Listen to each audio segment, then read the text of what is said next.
And welcome back, Yankees fans, to an all-new episode of the Pinstriped Prospects Podcast, our 52nd episode. I guess you can call it the CC Sabathia episode because he's pitching while we're recording this podcast on a Sunday night.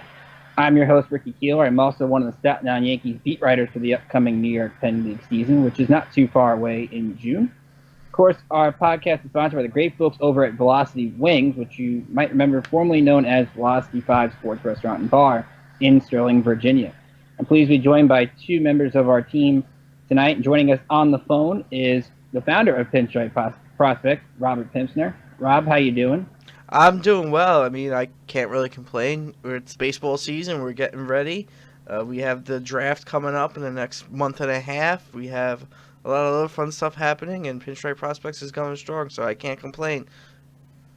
Also joining us, and you can see his face here on the screen, is Paul Pagnato III. Paul, how are you? Doing fantastic. Enjoying the Yankees win streak. It's a great time to be covering the organization and watching some good ball games. Of course, we'll get into the Yankees 8-game win streak. We will get into some of the topics from the minor leagues, including a lot of people returning from injuries. That's going to be a big topic that we'll get into later on in the podcast. Let's start with the big league club. Again, 8 straight wins. The doom and gloom that was in the early portion of the season mostly gone. And let's start with Miguel Andujar at third base. He's doing an excellent job at the bottom of the lineup. Out of his 24 hits so far, 16 of them have been for extra bases, including 12 doubles. And his defense, a lot of people were skeptical about coming into the year. He's only made 2 errors, so he's definitely done a good job considering the Yankees make a lot of errors in the field. So, Paul, I'll start with you. What has stood out to you about Andujar's recent hot streak, and what are your thoughts on his case to be the everyday third baseman once Brandon Drury comes back? And we'll touch on more of that later. Well, first and foremost, I think he's done enough already to become the everyday third baseman. He's fielding well. He's hitting great. And, he's probably the leading candidate to be Rookie of the Year, or probably second behind Ohtani. But Miggy's outperformed what I thought he's, capable of doing, to be completely honest. I was kind of one of his skeptics defensively. And I think he's only made 1 throwing error out of the 2 errors. And he's looked really good. His sidearm motion, the balls aren't tailing anymore. Carlos Mendoza's done a great job with him. And then offensively, he's not missing anything. You can't leave a pitch up without it being hammered for a double or a home run. We saw this kid perform well during spring training, and it's his hot bat continues to carry on through the season, and he's really stuck his name and in the lineup card because I don't think he's going anywhere. And Rob, when you take a look at Andujar, especially in that Toronto series, he was coming up with a lot of big hits at the bottom of the order when this offense was still struggling in the cold weather. He had a really good home run. I was at the Yankee game last Friday when he had that home run in the wind that seemed to somehow stay up there. His offense, the bottom of the lineup, really provides a different strength for this team because there's not really an easy out in this lineup, and he just adds to it. Well, I kind of feel vindicated because I was one of the people that said in the spring training I would have no problem going to a rookie at second and third base, and look what we got right now. We got a rookie at second and third base, and both are doing well. Andujar, again, I kind of feel vindicated because I said his defense is not going to be that big a concern for people, and it looks like that's the case. His defense isn't a big concern because, if you looked at how it was since he's been in the minors, he's always gotten better as he's progressed. So, and that just continued up into the major leagues. So I'm not concerned right now with any issues with him. I think he's a great ball player. He's going to continue to be a great ball player. And I think he's just giving us a taste of what he can do at this level. Because, like I said, the Yankees, I had no problem with them going with rookies. I think it's the perfect time for them to go to rookies at these positions because you have such a stacked lineup with Stanton, Judge, Sanchez. You got Tyler Austin that was hitting well before he went on to serve his 4-game suspension. This is the perfect time because you're not putting that much pressure on these guys. And early in the year, where we had guys not producing, there was a lot more pressure on Tyler Wade to produce. Now there's not as much pressure on Andujar and Glaber to produce because the rest of the guys are starting to produce. We'll get into Tyler Wade and sort of where the infield situation stands in a little bit. Let's stay in the infield, though, and talk about Didi Gregorius. And every interview he gives, he keeps saying he's not a power hitter, but I don't think a lot of people would have guessed that heading into May that Didi Gregorius would be the leading home run hitter on the Yankees with 10. But he's not just doing it with power. He's hitting .356, got a .451 on base, 18 walks to 12 strikeouts. But, Rob, I find interesting with Didi that the power really has changed everything because we all knew how good of a player he is. He's just becoming more of a complete player, and nationally he's getting much more respect compared to the last couple of years at a really loaded shortstop position in the American League. Well, I think it's just great to see Didi producing like he is. You know, he's leading the team in home runs right now, and this is a team that has Judge and Stanton on it. Who would have guessed that it would be Didi Gregorius be the top power hitter coming into the month of May? And it's just incredible to watch. And I think he's not only solidifying himself as one of the top shortstops in the game, but as a key piece to the future success of this franchise. And I think it's not going to be long before we have to start talking about signing him to an extension. I think he's going to be a key piece to this franchise moving forward. Him, Glaber, Andujar, and then whoever fills out in first base, how that works out. And in the outfield, we got plenty of young guys coming up. We got Gary Sanchez behind the plate, and it's all this young core that we need to keep together, and it's going to start with Didi. He's the first one that we have to lock up to an extension. You're going to hear all the Manny Machado talk, especially the next few months, and if Didi's going to keep hitting like this, then Machado's going to insist on playing shortstop. That's definitely going to be a no-brainer. The Yankees have to stick with Didi the way he's hitting. And, Paul, I want to bring it to you, especially when you look at Didi being able to hit third has taken a lot of pressure off Giancarlo Stanton, where Didi's the guy getting the extra bats in the first inning, and Stanton's able to kind of, I won't say under the radar because you can't be under the radar making that much money, but Didi's performance has kind of allowed Stanton to continue to find his form at the plate, and that's a good effect to have a guy like Didi that can do a little bit of everything in that number 3 spot.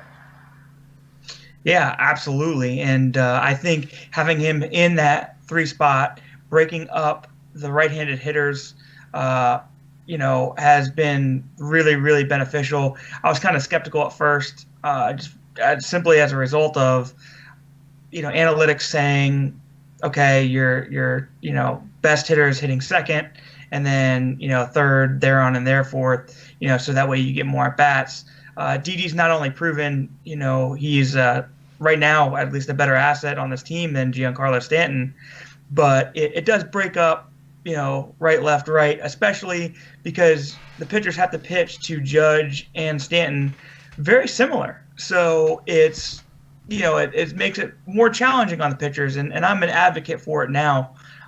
So I really like what they've done in hitting Didi third. I think him hitting in front of Stanton has by far been able to allow him to see more fastballs and more pitches in the zone, because you do not want to walk Didi and have him on base when you get to Stanton. You just simply, that's a recipe for disaster.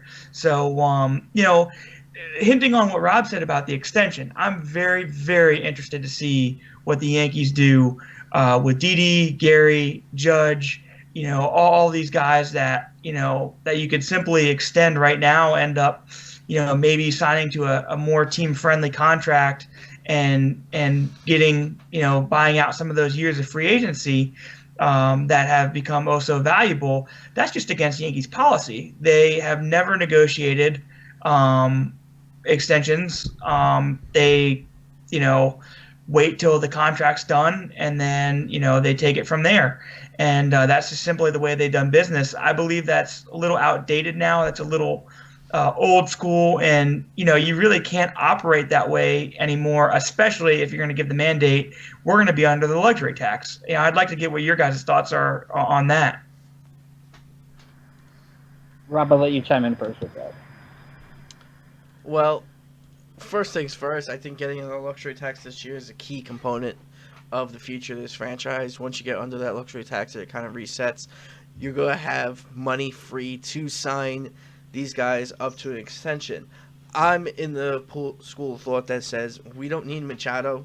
We need a starting pitcher to take over CC's spot in the rotation next year, and maybe Sonny Gray's spot. We don't know at this point, but in my point of view, is you have to sign these guys to an extension. It's a different ball game now than it was in the '90s or early 2000s. You have to get these guys locked up long term. You have to have that set, because you never know if you'll be able to keep these guys. You look at it last year, the last few years, big name free agents have not really been coming to the Yankees for a while now. They're going to other teams because it's really a level playing field when it comes to free agency nowadays. And what the Yankees need to do is they need to develop young players. They need to keep those young players under contract for as long as they can, build around those young players with strong veterans, and once those young players become veterans themselves, you bring up another group of young core players to keep the flow going. And the Yankees are starting to realize that. But I also believe right now you need Judge is your franchise player. Sanchez is a franchise player. These guys need to stay Yankees. They're marketable guys that you can sell, not just to free agents and other people but to the fans. These are the guys that will bring people in. They've been built around the stars. The fans have been watching these guys in the minors. You need to keep that going. Didi, guy that came in with no pedigree. Everyone was like, oh, this is a short-term thing. This is a short-term thing until Jorge Mateo was ready. Didi has exploded. He has become a franchise player, and I think he needs to be locked up because now he is a name in this industry, and he is now one of the best shortstops in baseball. Yeah, I would agree. I think pitching is the biggest priority for this team. I mean, you got names like Kershaw and Keuchel out there next winter. I mean, those are more of a need than Manny Machado, especially if there's that insistence on that he has to play shortstop. Because right now, Didi is pretty close with his production right now to Machado. So you're not upgrading that much where it's worth paying over $200 million, $300 million to a player. Like Didi at this point is developing into an all-around player, and that's what you want to see. And I think the Yankees do a good job of player development and bringing the guy along. Even though Didi wasn't a rookie coming in, he still has matured and become one of the leaders on this team. And you have to keep him in the fold if that is the case. Rob, I think you're right on Judge and Sanchez. Those guys are remarkable. You have to keep them as long as you can. And we saw Houston do this with extending Jose Altuve this winter. If Houston's going to be that team that you're keeping up with the next couple of years, you have to kind of keep your core along with their core. I think that also has to be a huge need because we're seeing sort of the haves and the have-nots. And if you can keep yourself in the haves, the Farmers Yankees do pretty well. Right now, they have a really good crop of position players. I think the key is going to be down the road. Can they develop some more arms to go with Luis Severino, who we're about to talk about, with Gray struggling, CeCe going to be a free agent, Montgomery, of course, is getting better and better each start. But they really need to get another one of one or two impactful arms into the mix to sort of go with this young core of hitters. Yeah, I agree. I think we need one good pitcher this offseason or this trade deadline. I don't think we need two because I think we're going to have a lot of good pitchers coming up the pipeline, including Justice Sheffield. Chance Adams, I think he's going to bounce back. He's recovering from surgery, so I'm not giving him much stock into the early season numbers. We've got Justice Sheffield coming. Domingo Acevedo's going to be coming up. We're going to have Albert Abreu, Jonathan Loaizaga, all these guys that are coming up a pipeline. And we're going to talk about some of these guys later on as well, that there is plenty of pitching coming through this pipeline to fill in that 5th, 6th, 7th, 8th, 9th spot in the rotation. But we need a solid major league starter that can be a 2, a 3, someone in there that will pitch well, get innings, so we're not taxing the bullpen every night. And that was a key thing that went wrong in this early going for the Yankees is we taxed that bullpen way too much in the first few games. Now you see on this hot streak, the starting pitchers are going 7 innings. We're going long enough to where that bullpen is not being depleted every night. I mean, we still have a lot of injuries we're dealing with in the whole farm system, but a lot of these guys are going to start coming off the DL soon, which is something we're going to talk about a little bit later. And with all these guys hurt, we had no depth, and the bullpen was just physically drained. You can't keep throwing the same guys out there every night expecting them to perform.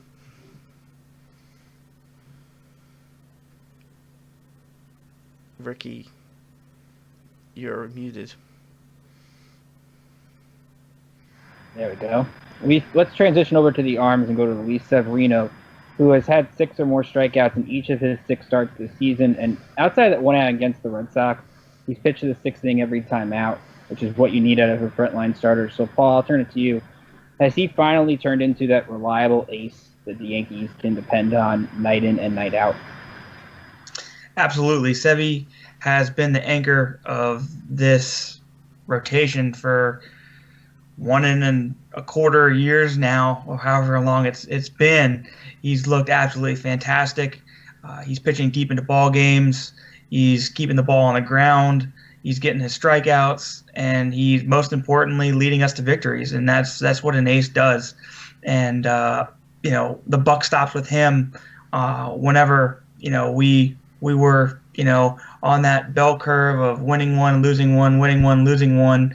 When we were coming off that loss, he would step up big time, and that's exactly what you need from an ace.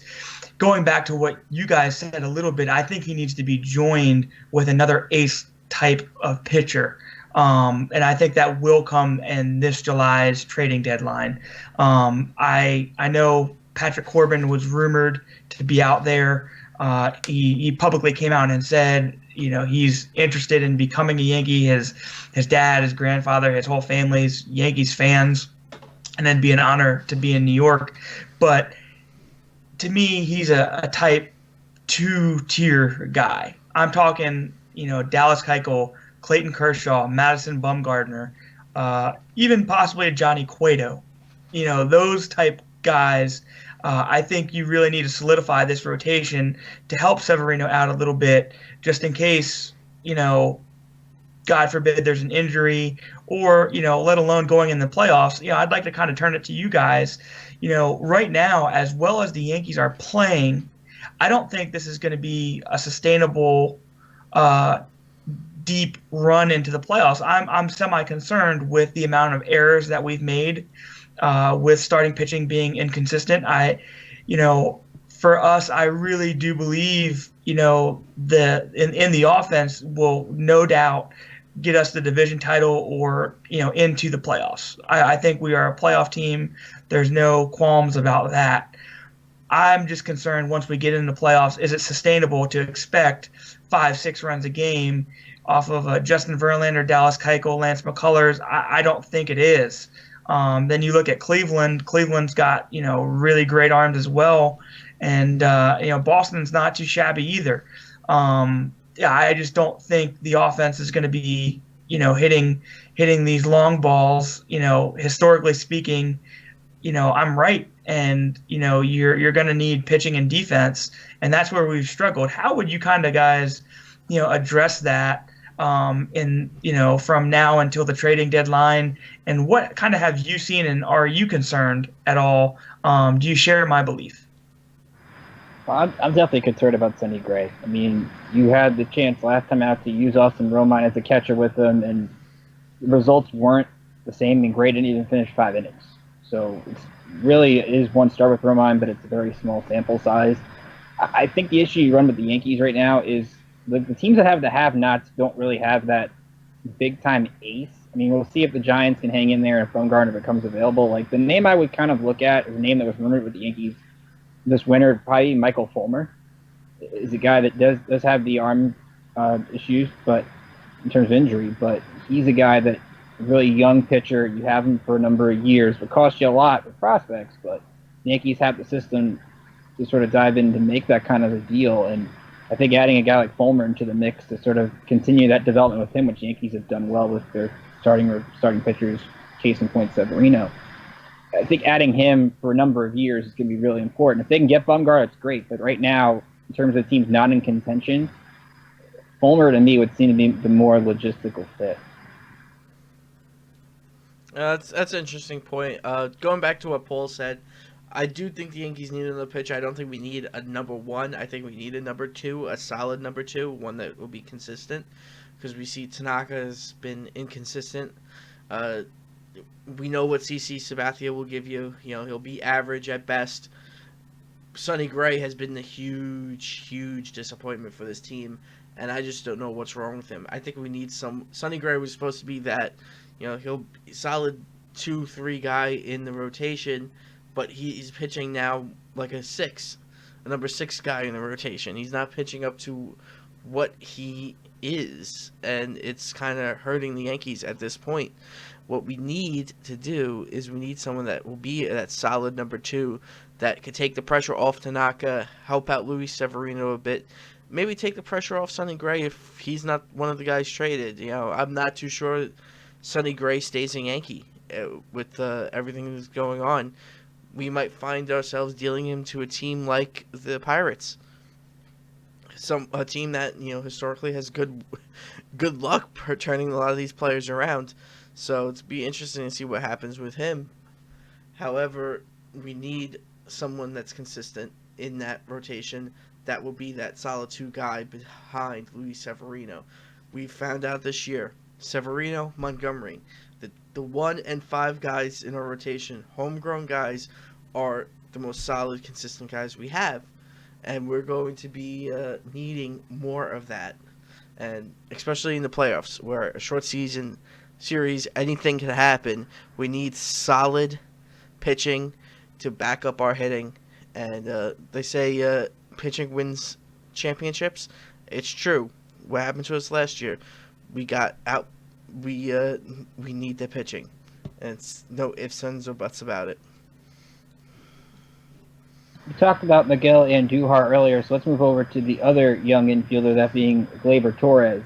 It's been 1 week of Gleyber mania in the Bronx, and he's lived up to a lot of expectations so far. He's helped defensively at second base. He had his first big league hit against Minnesota on Monday. So, Paul, I'll start with you on this. Your thoughts 1 week into Gleyber mania in the big leagues. It seems like this kid has handled all the pressure and all the expectations that have been placed on him, albeit in a small sample size. Yeah, Gleyber, he's been fantastic. I can see the Gleyber graphic going on. I can say his name right, so that's a win in the books for me. Anyways, getting back to business, Gleyber, he's a stud. He's going to be awesome for many years to come, and he's one of the guys that I think it's vitally important that the Yankees lock up. Going back to the extension policy, I think that needs to change. That needs to change this offseason. Once we get off the luxury tax, I would go after guys and being very aggressive, making sure they stay in pinstripes for 5-6 years. Gleyber's one of those guys, like I just said. I'm in love with the kid. He's awesome. He's a great person. I had a chance to meet him in Trenton last year. Just a fantastic individual and just a unique, elite type talent. He can do it in the field. He can do it hitting wise. I really do believe that he's going to develop some power as he ages and gets bigger and grows into his frame. That's kind of what I have to say about Gleyber. I really like what I've seen. He hustles. He's playing the game loosely, for what it's worth. He's not uptight. His first at bat, his first couple at bats for sure didn't look like the Gleyber Torres that we've seen in the minor leagues. Obviously, things change. It's just, wanting to make a good impression. But, right now he's hitting, 270, 280, and it looks fantastic. I think his numbers are going to continue to rise. He's going to continue to grow, continue to develop, and just get better and better. Rob, outside of those first couple of games, he's been a guy that is, like Paul said, been loose. He's done everything the Yankees could have asked him to. Had a good glove in the field. It really has sort of eased the worry about second base that a lot of people had when Tyler Wade was struggling. They've moved Neil Walker to first base, and even Walker, outside of Saturday night, hasn't really done much at the plate. the Torres has kind of calmed a lot of the concerns about the right side of the infield with Greg Bird still out as well.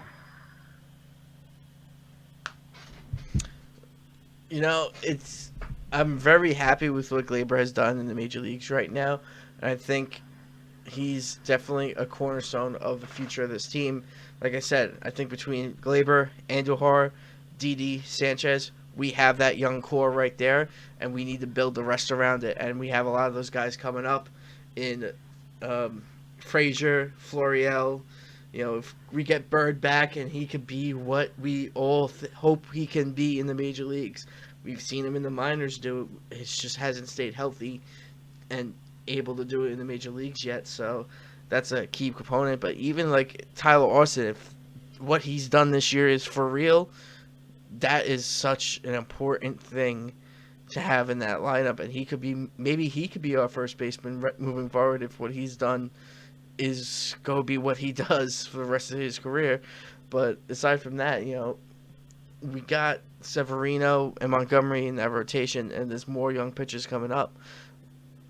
This team is just in such a good spot right now, and Torres is such a huge part of it. And again, I go back to, I was one of the people before spring training I want to see Torres and Andujar getting the starts at second and third base. We didn't get that to start the year, but we do now, and it was well worth it. And a lot of people talking about, they just sent him to the minors to get the extra year of service time. That's not true. If he produced in spring training, he would have been this everyday second baseman to start. He was in a competition. Tyler Wade rightfully won that competition. He did extremely well in spring training. Yes, he struggled during the regular season so far, but he's a young guy playing in conditions that I don't think any major league team should really play in at all. And that kind of affected the whole team, not just Wade, but Andujar and Torres should be the starting second and third baseman moving forward for this team. They're phenomenal to watch. They bring a lot of great youthful energy. People have said that they just pulled him up late for the service time thing. And again, if he did not produce in AAA like he did, he would not have been called up. The Yankees wanted to make sure he was healthy, that he's consistent, that once he comes up, that he's going to stick, and it looks like he is. And they were right. The perfect time to call him up, and he was perfect shot in the arm. The Yankees were pretty much undefeated for his first week and a half in the big leagues. So let's keep this ball rolling. We're going to get into sort of the injury issues the Yankees have and guys coming back in a second. But first, let's get a word from our sponsor. Attention cancer victims, if you or a loved one lived, worked, or visited Lower Manhattan the months after the 9/11 attacks have been diagnosed with cancer, federal benefits and health care may be available. Attorney Eddie Markowitz has helped many families recover substantial benefits from the September 11th Victims Compensation Fund. The James DeDroga Health and Compensation Act has been extended, but time is limited. Attorney Markowitz is proud to serve as counsel to the DeDroga family. Let him help you too. These benefits are not just for rescue workers, but to anyone who qualifies. The fund covers many cancers, including prostate, skin, lung, and breast. Please call 1-800-LAW-HELP. That's 1-800-LAWHELP to see if you qualify. So getting back into what we were talking about, and that's the sort of the Yankees' dilemma here with all these guys coming back. It's never a bad thing when guys are coming back, but sometimes when they come back, their jobs aren't safe. And that's the case with Brandon Drury, who has been rehabbing in AAA Scranton Wilkes-Barre for a couple of days. He's still going to be out there at the beginning of the week. And, Paul, I want to get into, especially with Drury, because he does have experience at first base. He's played 56 career games there, counting the minor leagues, albeit 1 or 2 games in the big leagues. When Drury comes back, I know Tyler Austin's going to get some time at first base as well. Would you consider playing Drury at first base with the way Andujar is hitting right now? No question. I believe Brandon Drury is going to play. I believe first base is going to be his position. Cashman and his analytics team absolutely love this kid. We gave up 2 pretty good prospects to get him. And if you really think about what he's been able to do so far in his major league career, with the migraines, the blurred vision. I mean, it's kind of sick to think about the endless potential that he has. And the analytics team really believes in this guy. I think he's going to find a place to play, as I just said. And I'm sorry, Neil Walker. I think his time's just about up, and he's kind of the Chris Carter of this year. And I think Drury is going to be a Didi Gregorius-esque trade. You're going to see him really take off. You're going to see him, where did he come from? How did we get him? And I really believe that if he's healthy, he's going to play.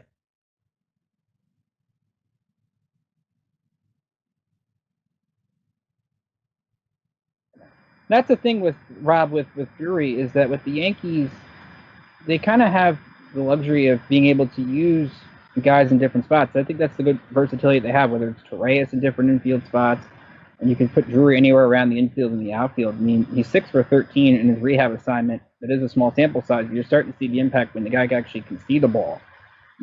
He can hit, so there is a place for him. They'll kind of deal with it, I think, defensively, because they can't be worse defensively than they are right now. So I think they can afford to have Drury play a position he's not familiar with, but still get the offense from him.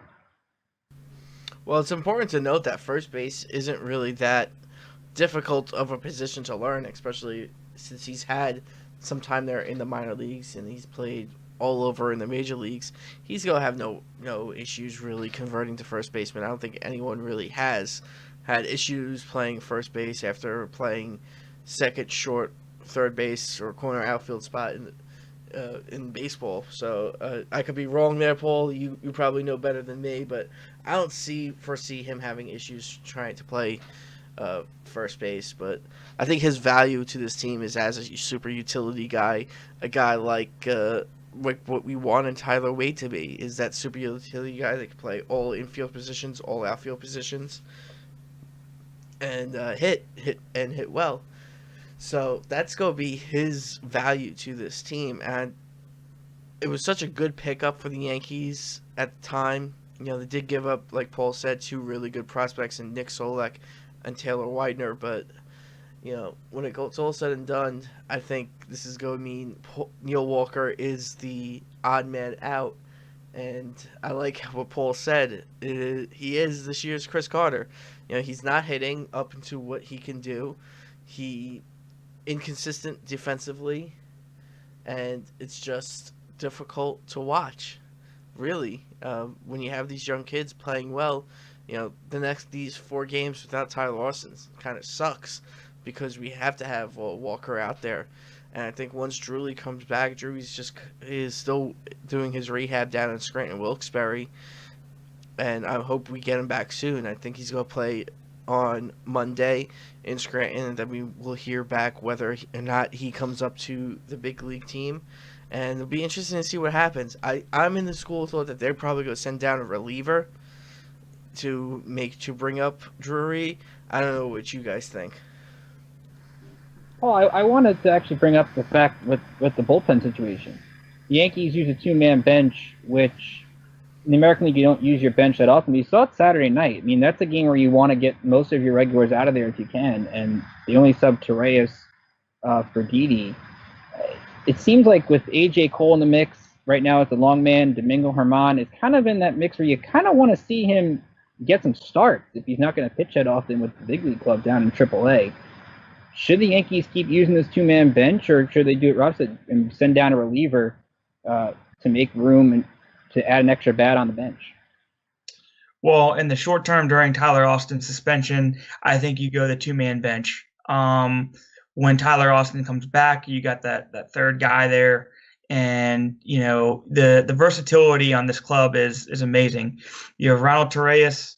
You potentially could have Tyler Wade back in the mix.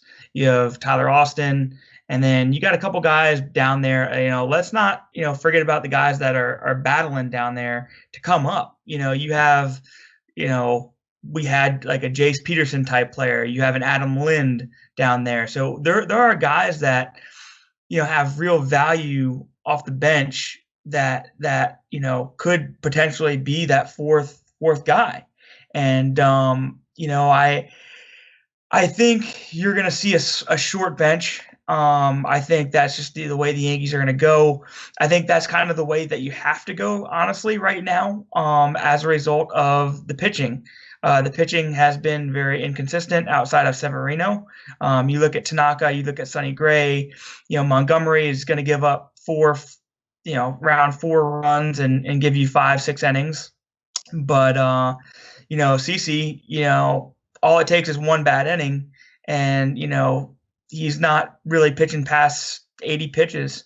So you're going to need those longer guys. I think Domingo Germán, to answer your question, is going to be a reliever. I do not think he's going to be a starter for the Yankees. So I think periodically sending him down to lengthen his arm out and get starts. If you can't do that by throwing extra bullpens, leaving him out there on short start, I think there's ways to do it at the major league level. I think that's what they're going to do, and that's what they should do. But to answer your question, I don't think Germán's going to be a starter on this club. I think we have guys like Justice Sheffield that are going to get a crack at the rotation before he would. That's a good point, especially with Sheffield on the rise, and he's been pitching well in Double-A over the last couple of starts. So you would think at some point he's going to get his shot at Triple-A Scranton. So it kind of takes the spot from Germán. And yes, Austin does have the suspensions. That's why the 2-man bench now. And you're right, they have a lot of relievers that they can use, which is sort of the new way the game is going now. I like the A.J. Cole move at the time, only because at least it adds another arm that I thought with the Nats last year did better in the bullpen than he did in the rotation. But I think you also have to consider that once Tanaka finds consistency, if Gray ever finds consistency, those arms are going to be critical. But I just think, especially with this offense, I mean, it leaves, like Rob, like you mentioned, Neil Walker right now just hasn't done anything, and the Yankees have the money that they can eat that contract if needed. And it wasn't a big contract they gave him, but at least you got to give the young kids a chance to play, and they've earned the right to stay here. So at some point, Walker is probably going to have to go if everybody's healthy. Of course, we all know in baseball that can change on any given day. I mean, look how it changed for us with our outfield depth. We went from having such incredible outfield depth where we had like 9 outfielders on the 40-man roster to practically no one. Anything can change in baseball on a whim. But I think I don't know if we'll eat the contract for Walker. I think there's a chance that we could probably still trade him if we package like one or a guy with him and get something decent back. Maybe we trade Walker and Sonny Gray with a couple of prospects for a better starter. You never know. I'm just throwing it out there. That's just not something that's actually in the works. It's just me BSing. So if anyone's going to say anything, it's just me being a smartass.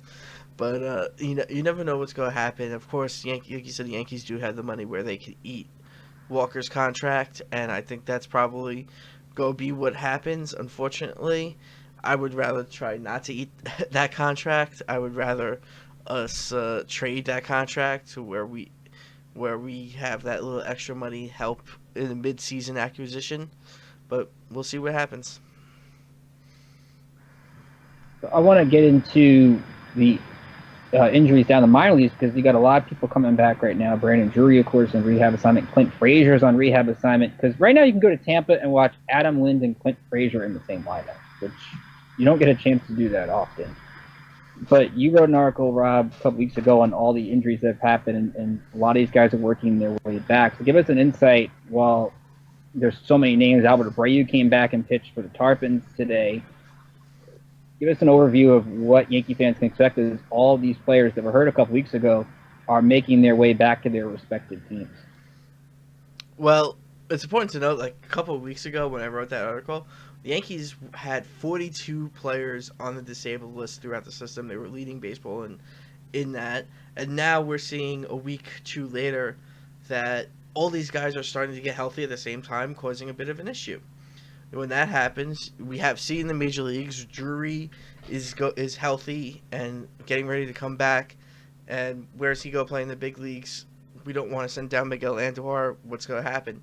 We're seeing that in AAA. Clint Frazier is on his way back. What's that mean for the AAA outfielder? Tyro Estrada is going to be back in AAA in the next day or so, and that means Avital Avellino is being sent down to Trenton so he can play every day. And Avellino is one of the league leaders in the International League. That's the issue we're having throughout the entire Yankee system, because in AAA, we have Zach Zenner hitting pretty well.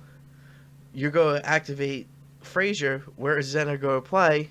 And that's going to cause a trickle-down effect. Do you send Zenner down to AA?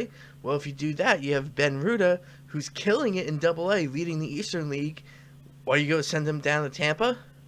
You know, it's just like, the trickle-down effect from these guys getting healthy is going to be a huge, huge difference maker on this system, and I think it's just making make a lot of guys go play at a level that they're too good for.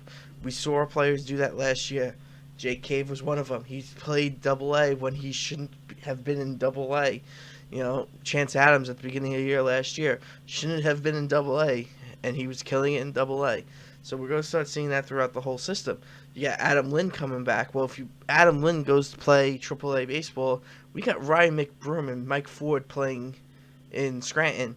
What's going to happen to their at-bats? I want to see Ford get a shot in the big leagues, but that's just me.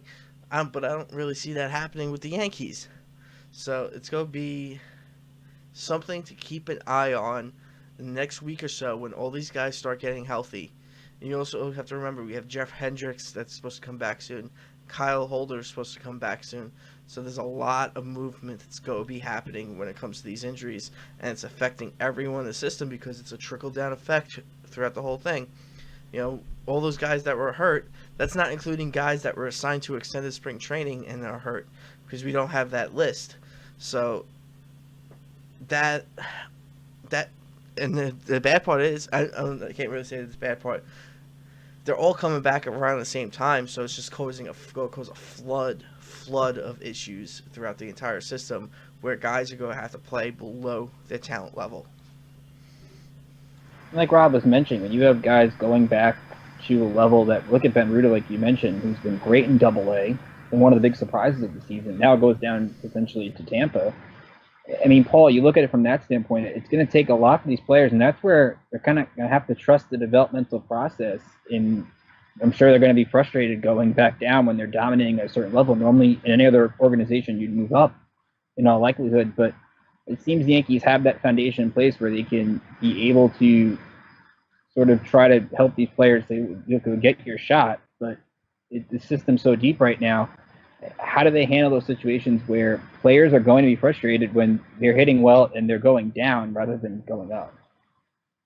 Right. Well, it's something that you kind of have to massage some egos.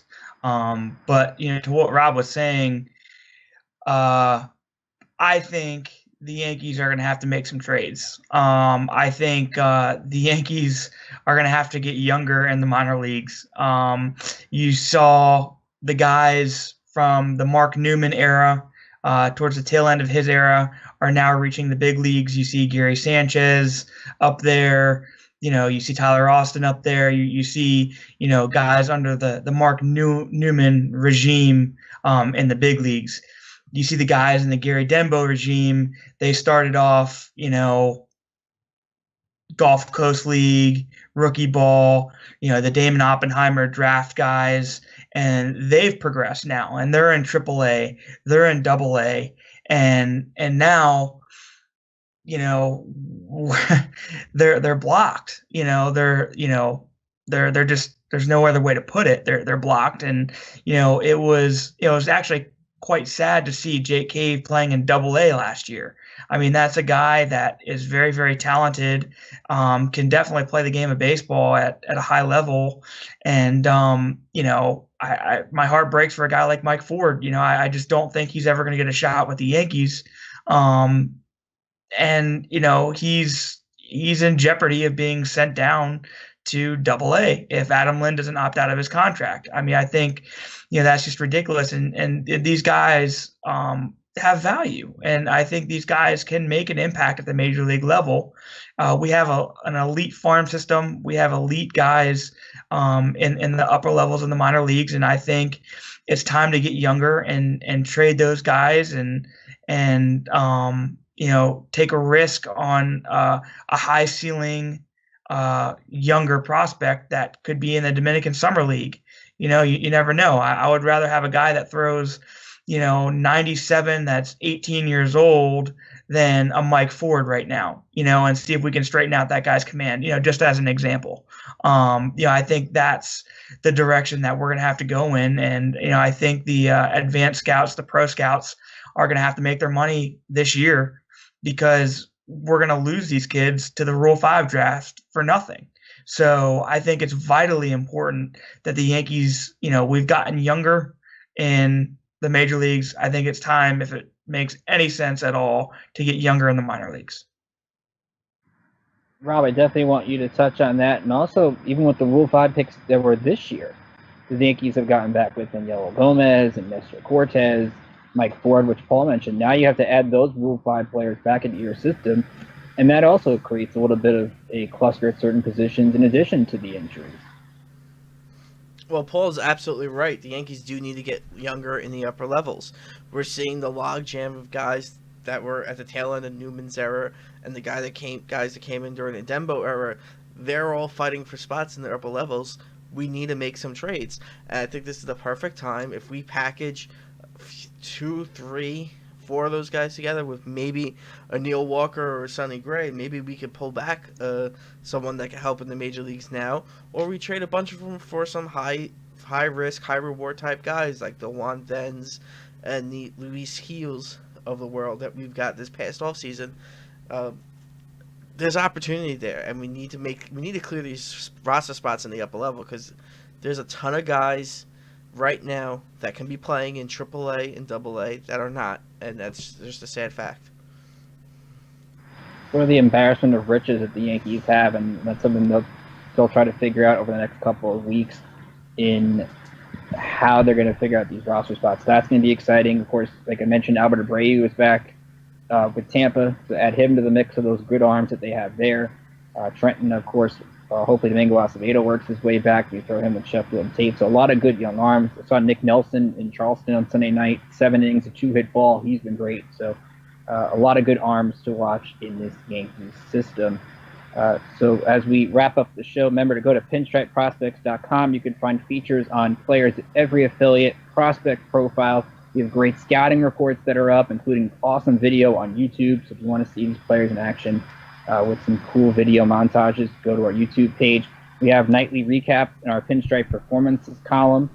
So if you missed any of the action, we kind of give you an idea of sort of the key players, who are the starting pitchers, any key bullpen relievers as well. Follow us on Twitter at Pinstripe Pros, Instagram Pinstripe Pros. Like us on Facebook, so search Pinstripe Prospects to find us on Facebook. Head over to iTunes, where if you do enjoy the show, please give us a 5-star rating. We would definitely appreciate it, and send us your feedback as well. You can follow me on Twitter, or send me your thoughts on Twitter at Rickinator555. That's at RICK, letter I, Nader like a Terminator 555. Feel free to email our founder, Rob Pinsner, rob@pinstripeprospects.com. We've got a lot of great stuff for you coming up over the next weeks and months, so we're excited to get everything going. Of course, special thanks to our sponsor, Velocity Wings, over in Sterling, Virginia. Definitely go out there. Some good stuff in Virginia. So from all of us here at Pinstripe Prospects, I'm Ricky Keeler telling you have a great week. Enjoy the Yankees baseball on the major and minor league levels, and we'll see you next time.